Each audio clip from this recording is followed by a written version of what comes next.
السلام علیکم ورحمۃ اللہ وبرکاتہ۔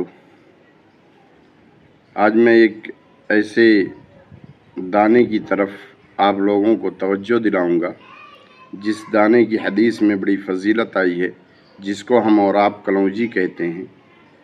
حضرت ابو ہریرہ رضی اللہ تعالی عنہ بیان فرماتے ہیں کہ میں نے رسول اللہ صلی اللہ علیہ وسلم کو فرماتے ہوئے سنا کہ کالے دانے میں ہر بیماری کا علاج ہے، موت کے سوا ہر بیماری سے شفا ہے۔ یہ بخاری اور مسلم کی روایت ہے۔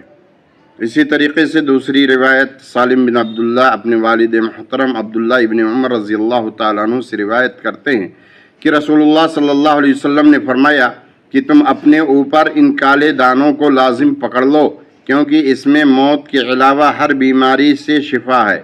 ابن ماجہ کی روایت ہے اور یہی مسند احمد میں بھی ہے۔ اور حضرت بریدہ رضی اللہ تعالی عنہ سے بھی روایت ہے کہ نبی کریم صلی اللہ علیہ وسلم نے فرمایا کہ کلونجی میں موت کے سوا ہر بیماری کا علاج ہے۔ اسی قسم کی ایک لمبی روایت عبداللہ بن بریدہ اپنے والد سے کلونجی کی تعریف میں بیان کرتے ہیں، جس سے مسند احمد نے بیان کیا کہ حضرت ابو ہریرہ رضی اللہ تعالیٰ عنہ فرماتے ہیں کہ نبی کریم صلی اللہ علیہ وسلم نے فرمایا بیماریوں میں موت کے سوا ایسی کوئی بیماری نہیں جس کے لیے کلونجی میں شفا نہ ہو۔ یہ مسلم کی روایت ہے۔ اس لیے ہم تمام لوگوں کو اپنے کھانے پینے کی چیزوں میں کلونجی کا استعمال کرنا چاہیے۔ یہ تمام بیماریوں سے شفا ہے۔ اللہ رب العالمین ہمیں اس حدیث کے مطابق عمل کرنے کی